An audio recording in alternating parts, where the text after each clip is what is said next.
Hello everybody. आज हम कक्षा 10वीं के गणित के जो चैप्टर 4 है उसकी एक्सरसाइज 4.3 का ये जो दूसरा क्वेश्चन है इसको करने वाले हैं। देखिए, ये एक बहुत ही महत्वपूर्ण प्रश्न है क्योंकि के का मान ज्ञात करने वाला प्रश्न प्रत्येक वर्ष पूछा जाता है और इस साल भी आपको ये प्रश्न देखने को मिलेगा। तो इसमें सबसे पहले हम ये जो पहला प्रश्न है इसको हल करेंगे। देखिए, इसमें प्रश्न क्या कहता है कि निम्नलिखित प्रत्येक द्विघात समीकरण में के का ऐसा मान ज्ञात कीजिए कि इसके दो मूल आपस में बराबर हो। ठीक है, तो ये पहला प्रश्न हम हल करते हैं।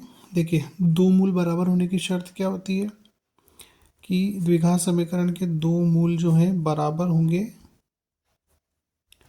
कब होंगे? यदि आपका विविक्त का डी जो होता है वो क्या हो, 0 के बराबर हो। ठीक है, तो यहाँ पर डी का मान निकालने के लिए डी क्या होता है हमारा b² माइनस 4ac।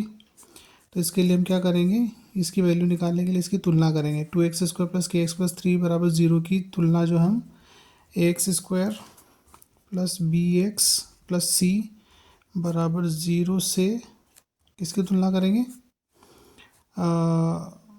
द्विघात समीकरण की तुलना करेंगे।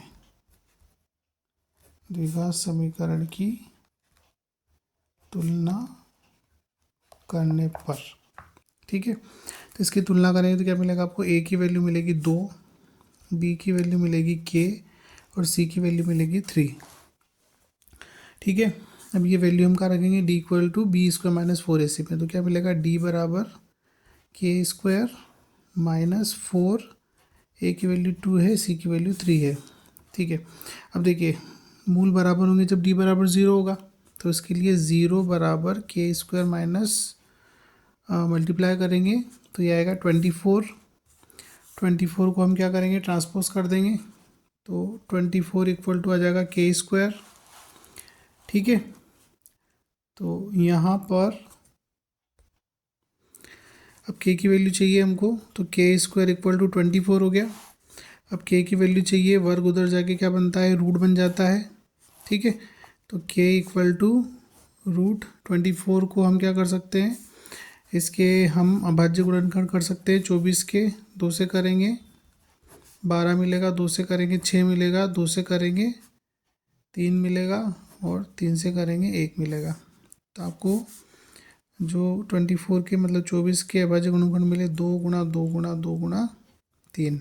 ठीक, तो k बराबर यहाँ 2 का एक पेयर बन रहा है तो 2 को बाहर ले लेंगे, बाकी 2 गुणा 3 अंदर रहेगा जो कि 6 बन जाएगा। तो इसका मतलब क्या है कि मूल बराबर होने के लिए k की वैल्यू क्या होना चाहिए, 2√6। ठीक है, तो इस प्रश्न को आप बहुत ही ध्यान से बहुत अच्छे से सीख लीजिए क्योंकि निश्चित रूप से इन दो प्रश्नों में से एक प्रश्न आपको 10th के बोर्ड एग्ज़ाम में इस साल ज़रूर पूछा जाएगा। ठीक है, तो आशा करता हूँ आपको समझ आया होगा। बहुत बहुत धन्यवाद।